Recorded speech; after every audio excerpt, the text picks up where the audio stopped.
Silence can reveal more than any confession ever could. A man who controls boardrooms and city blocks with a single glance came home to his own house and was stopped dead in his tracks by the voice of his 5-year-old daughter. He did not hear a tantrum. He did not hear crying. He heard a question, a small, innocent question, asked to the wrong person at the wrong time, that cracked open something in him he had spent 30 years building shut. Stay with me. Because this story starts in a hallway and ends somewhere none of them expected. Before we go any further, if you are someone who loves stories about unexpected connections, quiet strength, and the kind of moments that change everything without a single word of warning, drop a heart right now and let us get into this together. Jin-ho Kwon. Say that name in certain circles and people straighten up without meaning to, not because they have been told to, but because there is something about the name itself that carries weight, the kind of weight that has been passed down layer by layer, the way an old coat gets handed from one generation to the next until whoever is wearing it can barely remember a time before it was theirs. But if you asked his daughter, if you crouched down to Soo-ah's level and asked her to tell you about her father, she would not tell you any of that. She would tell you that he smells like cedar and cold air when he comes through the door at the end of the day.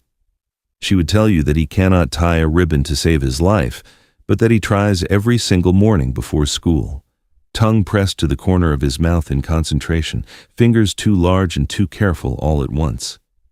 She would tell you that in his private office, the one where no one else is allowed to go, there is an entire wall of her drawings, crayon suns, lopsided houses, the purple dogs that are supposed to be real dogs. He had every single one framed.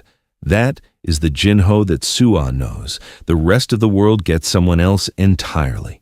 Jin-ho is 30 years old, Korean-American, second generation, which means he grew up standing in the space between two worlds and learning, early, that belonging fully to either one was not really an option. His grandfather had come to this country with a specific kind of determination that does not translate well into words, the kind that lives in the hands, in the hours kept, in the refusal to stop. He had built something real, a business, a name, a foundation that his son, Jin-ho's father, had then taken in directions the grandfather probably never intended. Jin-ho inherited all of it, the legitimate parts and the complicated ones, the gleaming showrooms of Kwon imports, high-end furniture, de-curated pieces sourced from across the world, the kind of business that has a waiting list and a reputation, and everything underneath that surface that the waiting list never sees. He had not chosen the life the way someone chooses a career path. He had grown into it the way you grow into a house that was built before you arrived. You learn which floorboards creak. You learn which doors stick in winter. You stop questioning the architecture because it has already become the shape of your days. But he is precise about everything, controlled. The kind of man who speaks in measured sentences because he learned, at some point, that the person who speaks least in a room is usually the one who leaves with the most. His circle is small and loyal. His decisions, once made, do not get revisited. The one variable in Jin-ho's life that he cannot calculate, the one thing that does not respond to precision or control or careful management, is Soo-ah. She is 5 years old, and she is completely, disarmingly herself. Her mother passed away 3 years ago, quietly, suddenly. The way some losses arrive, without preparation, without a warning that would have made any difference. Soo-ah was 2 years old, too young to hold the memory but old enough, somehow, to carry the shape of the absence. She does not talk about it often, but she watches people carefully before she lets them close. She always has, even as a toddler Jin-ho noticed it. And that stillness in her eyes when someone new entered the room, the way she would observe before she decided, she is very much her father's daughter in that way. After her mother died, Jin-ho kept things together through the only method he knew: structure, routine, household staff who were professional and capable. He cycled through several of them in the first 2 years, not out of cruelty, but because Jin-ho has standards that are not easy to meet. And because Soo-ah, despite being small, had her own quiet standards too. She never warmed up. She would be polite in the distant way children are polite when they have decided not to attach. And eventually, one by one, the staff would leave. and Jin-ho would begin the process again, until Diana Washington. Diana came through a professional placement agency, the kind that is thorough, discreet, and expensive. Her references were impeccable. Her background check was clean. She had worked with 3 families before, all high profile, all demanding, all of whom had written her recommendations that read less like references and more like personal appeals not to let her go. Jin-ho read her file on a Tuesday evening. He scheduled her interview for the following Thursday. He asked her 11 questions, all practical, none personal. She answered each one directly and without embellishment. When she left, he sat in his office for a moment and then called the agency to confirm the start date. He did not examine the decision beyond that. He needed someone qualified. She was qualified. That was the full extent of it. What he did not account for, what no file or interview could have told him, was what would happen when Diana Washington walked through his front door and Soo-ah looked up from the carpet where she had been arranging small animals in a line of her own private logic. The 2 of them regarded each other. Diana sat down on the floor without being asked. She did not make a big production of it. She did not do the thing adults sometimes do with children, that slightly too bright, slightly too loud performance of friendliness. She simply sat down, looked at the animals in the line, and said, very seriously, "Is that a narwhal?" Soo-ah looked at the small plastic figure in question. Yes. "Where does he go in the line?" Soo-ah considered this for a long moment, the way she considered most things. Then she picked up the narwhal and placed him 3rd from the front. "There," she said. "Good call," said Diana. That was it. That was the whole beginning. Within a week, Soo-ah had started leaving things outside Diana's door in the morning. A sticker, a small drawing. Once, a single grape on a napkin, was in which Diana accepted as gravely and gratefully as if it were something precious, because she understood already that from Soo-ah it was. Within 3 weeks, Soo-ah was calling her Miss Di, which was not something Diana had suggested or encouraged. It had simply arrived one morning, organic and decided, the way Soo-ah made all her real choices. Jin-ho noticed. He was careful not to let it show, but he noticed. But he had spent 2 years watching his daughter hold herself at arm's length from every person who came into this house. He had quietly accepted it as part of who she was now. Another inheritance from loss, another shape the absence had left. And then Diana Washington sat on his living room floor and asked about a narwhal, and 3 weeks later, his daughter had invented a name for her. He said nothing about it. He filed it somewhere in the back of his mind, yet in the place where he kept things he was not yet ready to look at directly. The professional arrangement between Jin-ho and Diana ran smoothly. He was formal, respectful in the way that people who have learned to keep their personal lives personal are respectful. Correct distance, correct tone, nothing misread. He left written instructions when his schedule changed. He texted when he was running late. He paid well and on time and asked nothing beyond what was agreed. Diana, for her part, was equally professional. She was warm, naturally, genuinely warm, but she understood the climate of this household without needing it explained. She focused on Soo-ah. She maintained the home. She did not ask questions she could see were not welcome. But Diana Washington was perceptive. She had been her whole life. It was the thing her mother had always said about her, half in pride and half in mild warning. "That girl sees everything," her mother would say. Everything. She noticed the phone calls Jin-ho stepped outside to take. She noticed the visitors who came to the side entrance rather than the front, who stayed for brief, quiet meetings and left without small talk. She noticed the way certain conversations paused at a particular tension whenever she walked into a room, not aimed at her, not her concern, just a silence that had texture to it. She stayed in her lane. She was good at that. She told herself it was not her business, and she meant it. She had taken this job because she was good at what she did, and what she did was care for children in households that were complicated. Because all households, honestly, were complicated once you were living inside them. She focused on Soo-ah, always, but she was still perceptive. And sometimes, in the evenings, after Soo-ah was in bed and the house was quiet, she would sit with a cup of tea and think about the wall of drawings in the office she had passed once, the one she was not supposed to see, door ajar for just a moment before it was closed. She would think about a man who had every single one framed, and she would think about how people are layered in ways that are not always visible from the outside.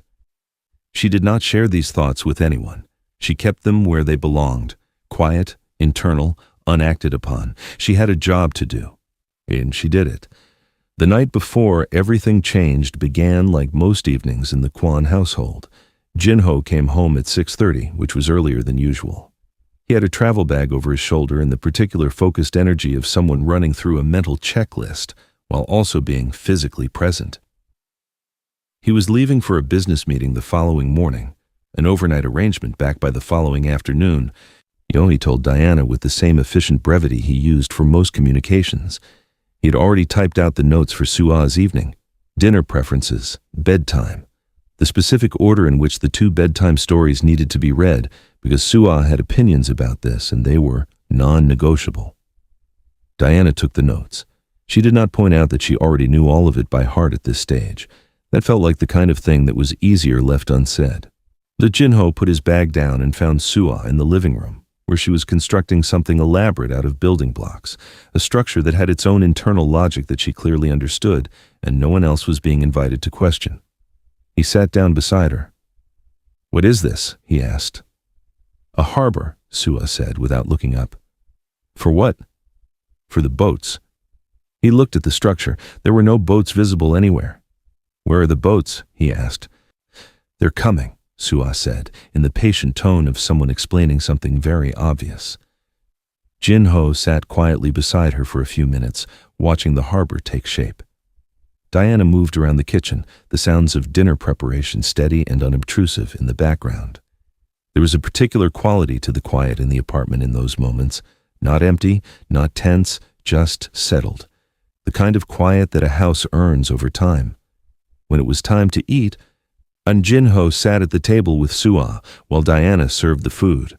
Soo-ah told him at some length about a disagreement that had taken place at school involving whose turn it was to feed the class fish and the injustice of the outcome and what she thought should have been done about it.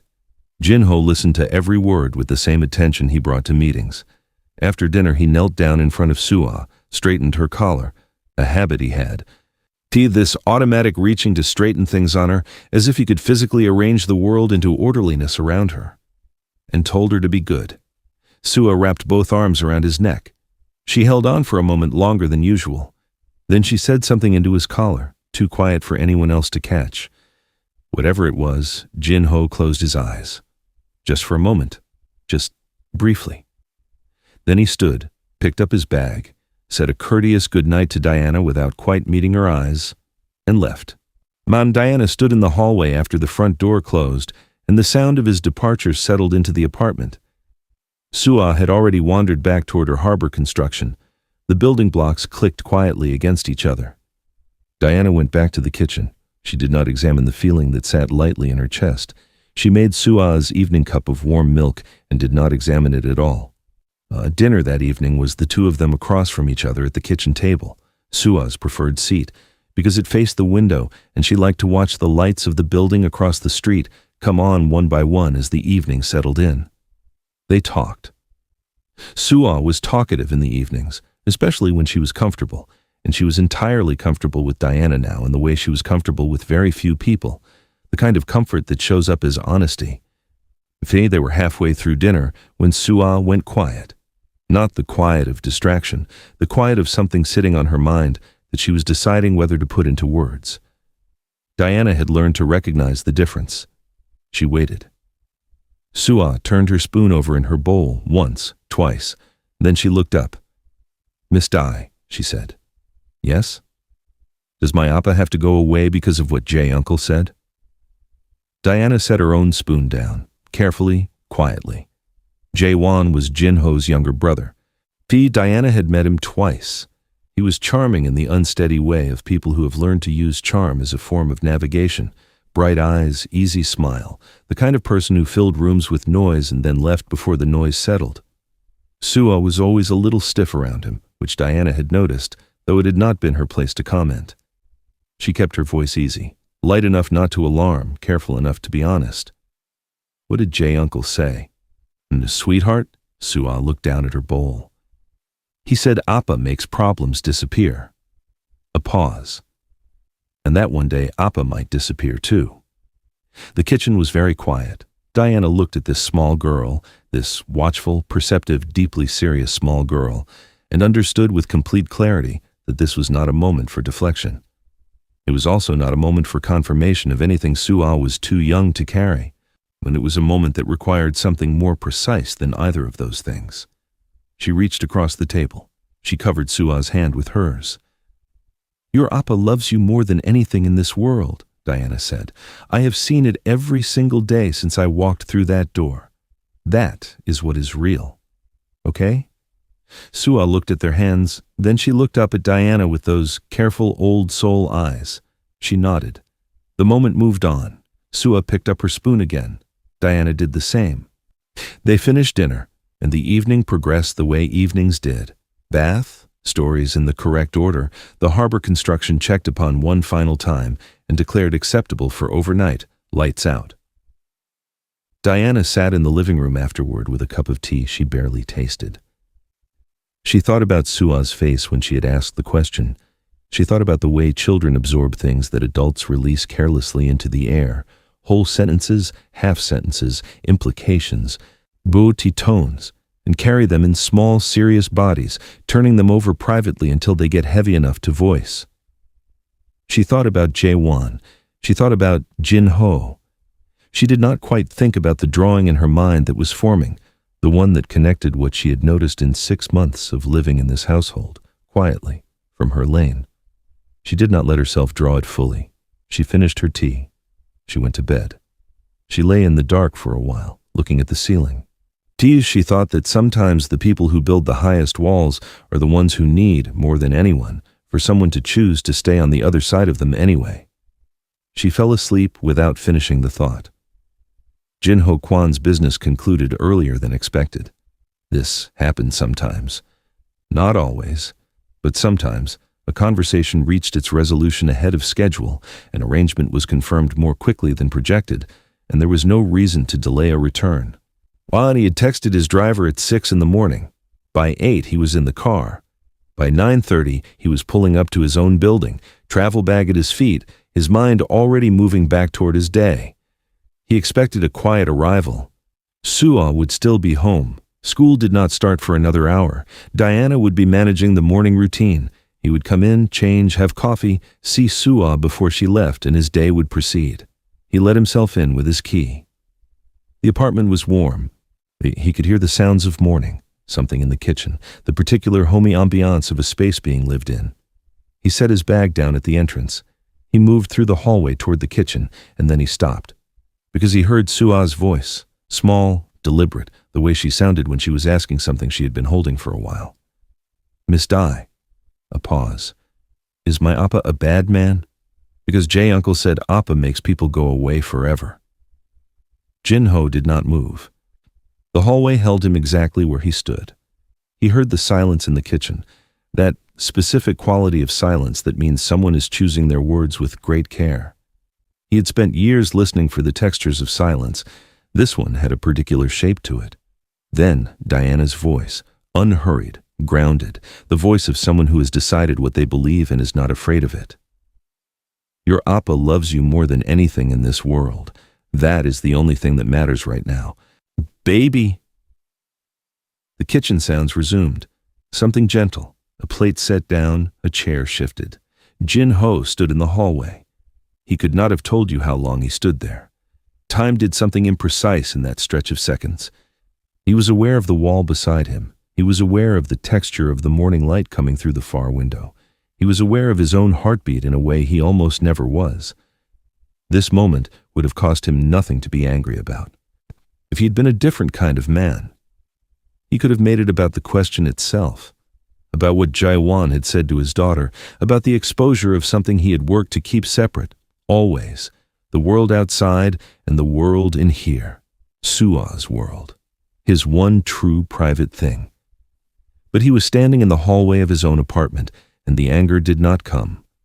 What came instead was something he had not expected, something quieter and considerably less manageable. But he had spent 30 years building himself into someone who did not need to be defended, who did not need softness offered on his behalf, who moved through rooms as a fact of the room rather than a person in it. He had built this because the alternative, needing things, wanting reassurance, hoping someone would choose you without calculating the cost, was a vulnerability he had learned, early, not to carry. And Diana Washington, who had been hired to care for his daughter and manage his household, who was under absolutely no obligation to do anything beyond those specific things, had, for the second time in as many days apparently, told his 5-year-old daughter that her father's love was the thing that was real. She had not said Jin-ho was a good man. She had not tried to reframe or explain or justify. She had simply placed Soo-ah's safety, the safety of what Soo-ah felt and believed about her own life, above everything else in that moment, above whatever Diana privately thought, above whatever she had noticed from her very well-kept lane, above her own discomfort with a question that, by rights, she should not have had to field at all. She had protected Soo-ah, not him, Soo-ah. Jin-ho understood the difference in his chest before he could articulate it in his head, and the difference was the thing that undid something in him, not dramatically, not loudly, the way people imagine these moments happen. It was quiet, almost physical, the way a knot you have been holding for so long you forgot it was there. Finally shifts just slightly, enough to remind you that it was always there. He stepped back. He went to his study. He sat down in the chair behind the desk and he looked at the wall of drawings for a long time without seeing them. Then, gradually, he saw them. Crayon suns, lopsided houses, purple dogs, 3 figures in a garden holding hands, small labels in Soo-ah's crooked, earnest handwriting that he had not looked at closely enough before. He leaned forward. He looked at the labels now. He sat back. He stayed in that room for a long time.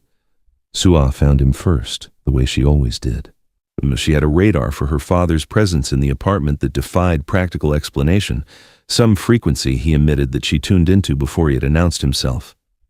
He heard the particular pattern of her feet in the hallway, that half-running, fully committed stride she had, and then the study door opened and she was already mid-launch by the time the handle cleared. He caught her. He held her the way he always did, but longer this morning, a few seconds longer than usual. His hand pressed briefly against the back of her head, her hair in its lopsided pigtails. She had done them herself this morning, which explained the angle, and he just held his daughter and let the morning be exactly what it was. When he looked up, Diana was in the doorway. She had not been watching in an intrusive way. She had simply arrived there, the way she arrived in all the spaces of this apartment, practically quietly, without making a performance of her presence. She had a dish towel in her hand, and the look of someone who was in the middle of something, and had paused, because she registered an unexpected presence in the apartment. She did not know he had been in the hallway. He could see that clearly. Her expression held mild surprise at his early return, professional composure, and then the beginning of a question forming, though she had not yet asked it. She did not know, and he was not going to tell her, not because he was concealing it, but because what he had witnessed in that hallway was not a thing he wanted to bring into the light of a direct conversation. Not yet. Maybe not ever. Some things are understood better when they stay in the place they happened. He looked at Diana across the top of Soo-ah's head. He gave her one small nod. Nothing more. Nothing explained. Diana, perceptive, always perceptive, held his gaze for a moment. He watched something move through her eyes, not comprehension exactly, more like awareness, the recognition that something had shifted in the atmosphere of this apartment without her yet knowing what or why. She nodded back. Then she glanced down at the dish towel in her hand, remembered it existed, and returned to the kitchen. Soo-ah pulled back and studied her father's face with those careful eyes. "You came back," she said, as if confirming a hypothesis. "I came back," he agreed. She seemed satisfied with this and slid down from his arms and went to examine the drawing she'd given him last week, now hanging in its place on the wall. She reviewed it critically, the way she reviewed all her own work, and decided apparently that it held up. Jin-ho watched her. Then he picked up his phone and called his brother. Jo-won answered on the second ring, the way he always did, with the energy of someone who had not quite been asleep, but had not quite been awake either. "You're back early," Jae-won said. Soo-ah came to Diana last night, Jin-ho said, and again this morning. Silence. She asked if I was a bad man. Jin-ho kept his voice level, even, the way he kept everything.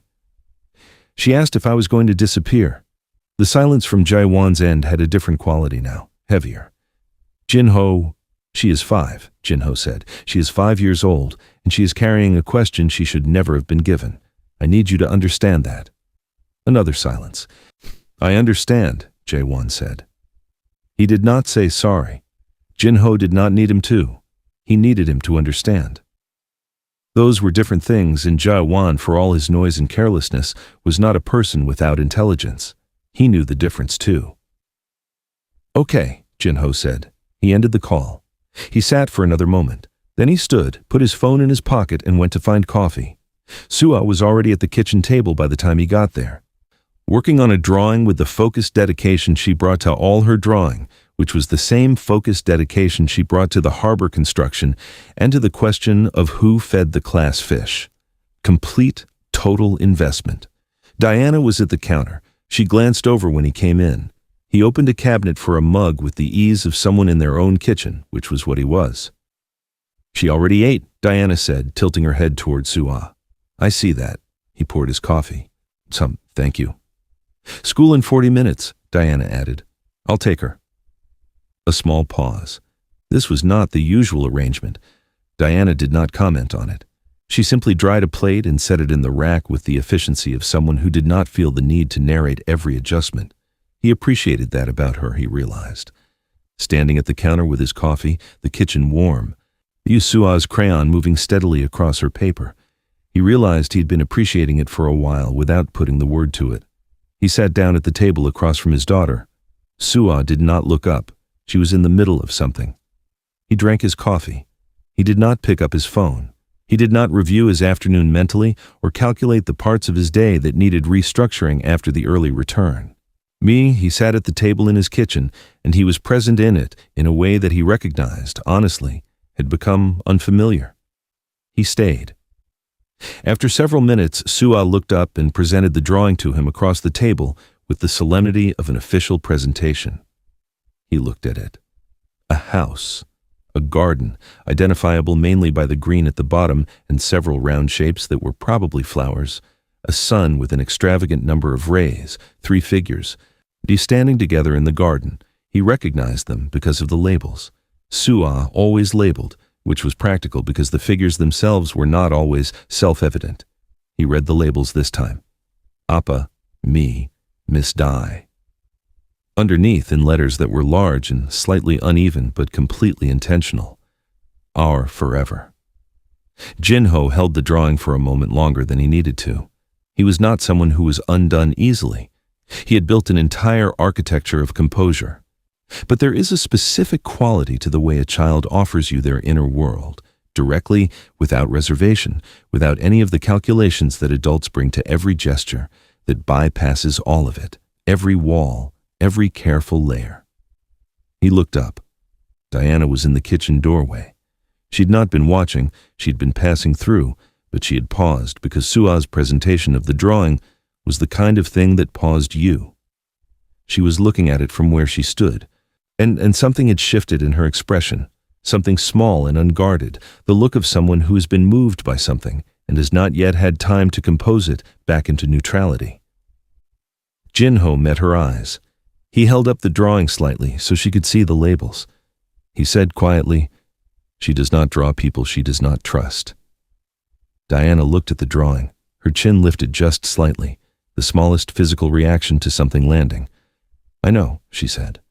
And then, and after a beat, "Neither do I." She moved on through the kitchen. She was not running away from the moment. She was simply not the type to stand in it longer than it needed to last. That was also something he had noticed about her, the ability to let a thing be what it was and then allow it to breathe. He looked back at the drawing. He was going to frame this one too. In the center of the wall. The weeks that followed were not dramatic. Jin-ho Kwon's life did not transform overnight. But the architecture of what he had inherited and built and become did not dissolve because of a morning in a hallway. He had never been a person who believed in overnight transformations. They were, in his experience, almost never real. Real change was slower. It happened in decisions, small ones, made consistently, that accumulated weight over time until the direction of a life had genuinely shifted without any single moment you could point to as the cause. But the direction did begin to shift. Vroni started with Jae-won, not with the argument because that had already happened, but with the conversation that came after.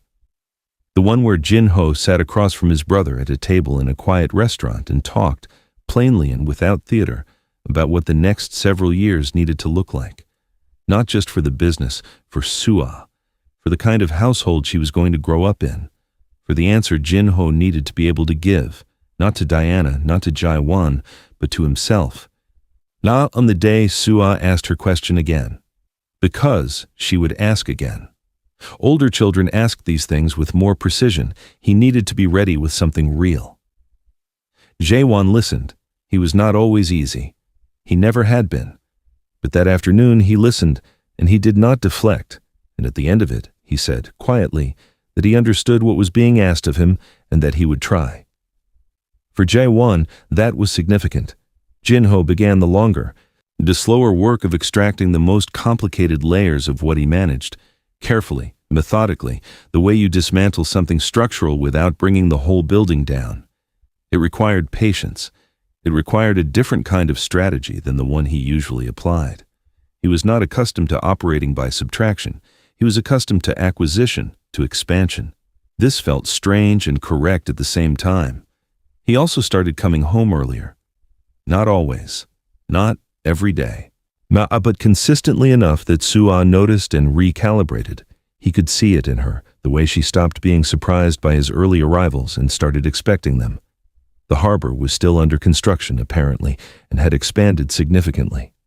He had been recruited one evening to be in charge of the Eastern Dock, which carried responsibilities he was briefed on in great detail.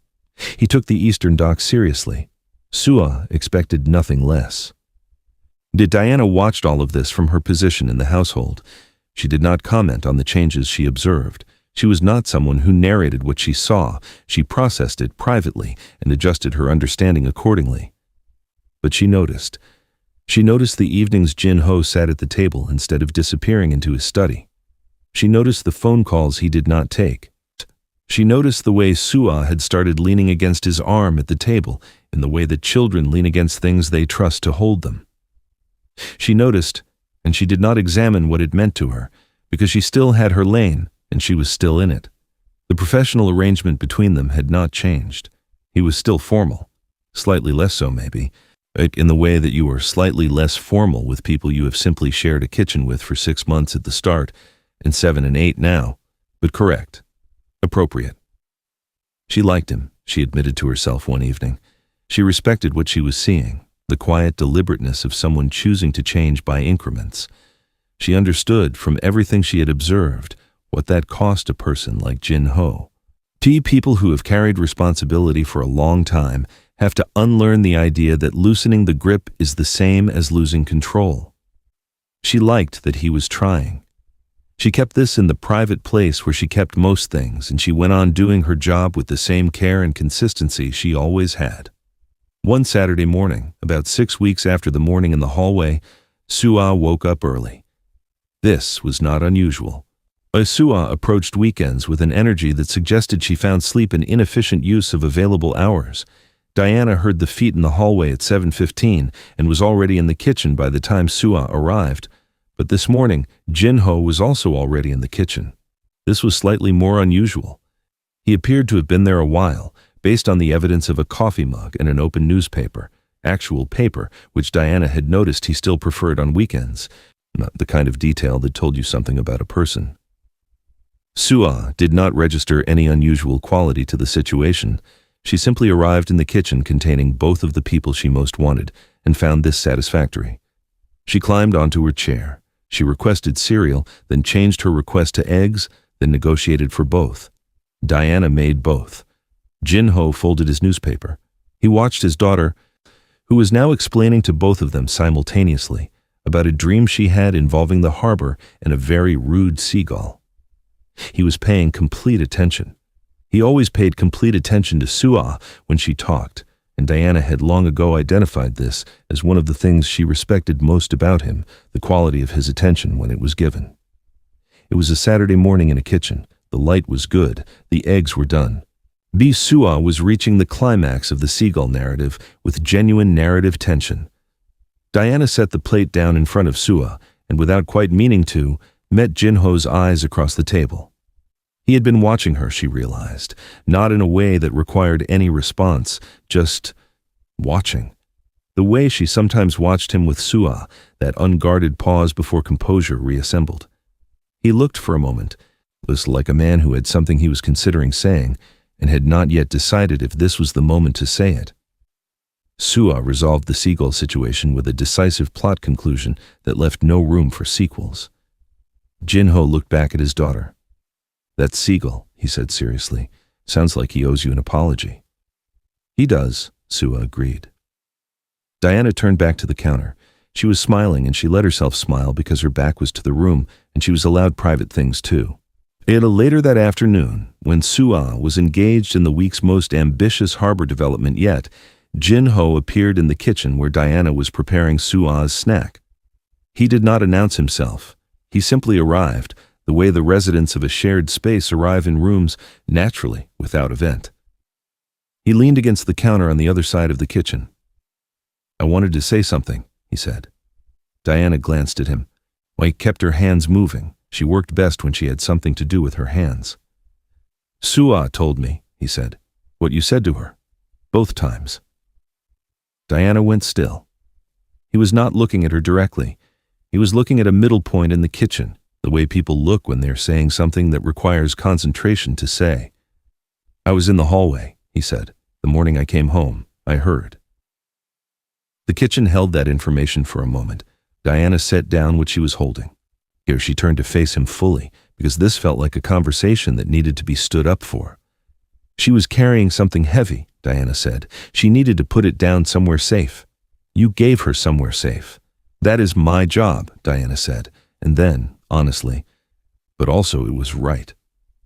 He looked at her then. Directly, the way he rarely looked at anyone, that full attention that was so characteristic of him with his daughter and so rarely extended elsewhere. "I know," he said. That is what I wanted to say. It was not an elaborate thing. It was not wrapped in explanation or surrounded by context. It was a man telling a woman, simply, that he saw what she had done, and that it had mattered. That it had mattered enough to stand in a kitchen on a Saturday afternoon and say so. Diana held his gaze for a moment. "She knows she is loved," Diana said. "She has always known. Even when she asks the hard questions, she asks from a place of security. You gave her that." Something in Jin-ho's face shifted, not dramatically, quietly, the way all the real things in this household moved. "I'm trying to give her more of it," he said. "I can see that," Diana said. They stood in the kitchen, in the comfortable quiet of two people who have been honest with each other and do not need to fill the space that honesty leaves. It was not an uncomfortable silence. It was the kind that has been earned. Then Soo-ah's voice came from the living room, commanding, imperative, requiring the presence of all available personnel at the eastern dock immediately. Jin-ho pushed off the counter. He looked at Diana once more, briefly, and there was something in it, something that was not fully named and was not ready to be named, and both of them understood that, each in their own way. Then he went to the eastern dock. Diana finished making the snack. She was still smiling when she brought it out. Shock in the months that followed, the Kwon household continued to be exactly itself, and also, slowly, something that was becoming new. Jae-won, true to his word, was more careful. He did not become a different person. He was still the same Jae-won, with his easy charm and his restlessness, but he was more careful around Soo-ah. He stopped treating her presence as inconsequential background. He started, Diana observed on his next visit, actually talking to Soo-ah when he saw her, but not performing for her the way adults sometimes perform for children, actually talking, asking about the harbor with what appeared to be genuine inquiry. Soo-ah received this with her usual careful discernment. She allowed Jae-won to be briefed on the harbor situation.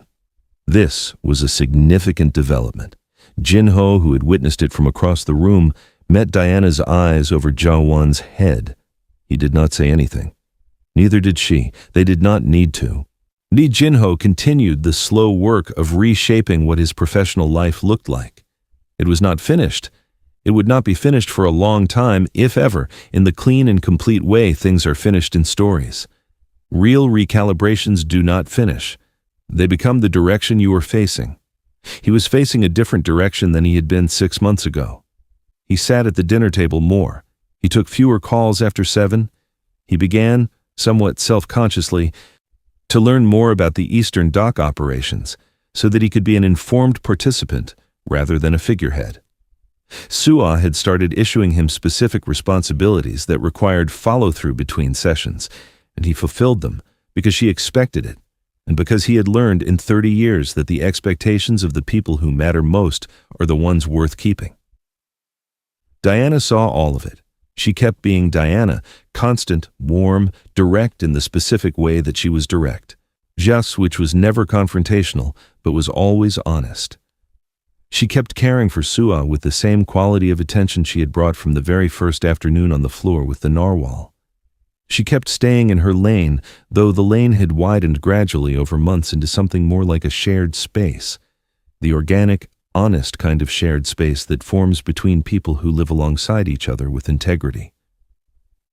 There was something between them that had no name yet and did not need one. Jin-ho felt it clearly, and, she suspected, so did she. It was patient.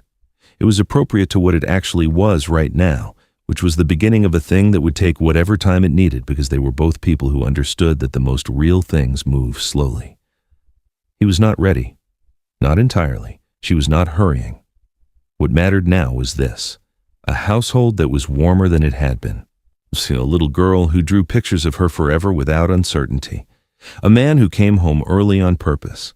A woman who had chosen to stay not because the situation was simple, it was not, but because she had decided with her eyes open that people are worth more than their most complicated chapters. On a Thursday evening in late autumn, Jin-ho came home to find Soo-ah asleep on the couch. She had been fighting sleep, Diana explained. Kwon and lost somewhere in the middle of the cartoon she had insisted she was completely awake for. He looked at his daughter, entirely collapsed in sleep with the total surrender of small children, and he felt something in his chest that did not have a word in any language he spoke. He picked her up carefully. She did not wake. He carried her to her bedroom and settled her in and pulled the blanket up and stood in the doorway for a moment in the blue quiet.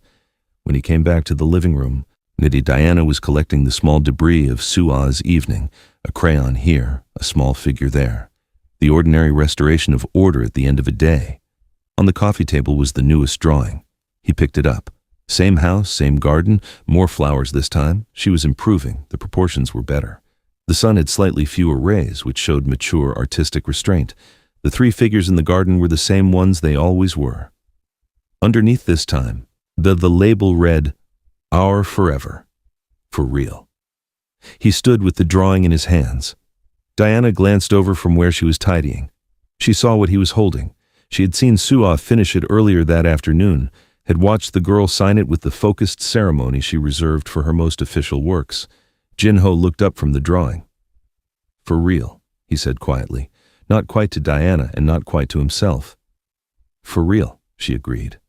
And in that kitchen, in that warm and ordinary apartment where a little girl slept soundly and a harbor waited patiently for its boats, and where 2 people stood in the early quiet of something they had not rushed and would not rush, it felt, genuinely, like a beginning. Not the beginning of something easy, but the beginning of something true. And sometimes that is worth every complicated hallway that leads you there. If this story moved you, if you found yourself in that hallway moment, standing still with Jin-ho while the whole architecture of a life quietly shifted, then you already know why stories like this matter. Not because they are simple, because they are real in the ways that count. Subscribe right now and hit the bell, because every week we bring you exactly this: stories about quiet strength, the grace people offer each other when they do not have to, and the moments that gently rewrite who we are becoming. We will see you in the next one.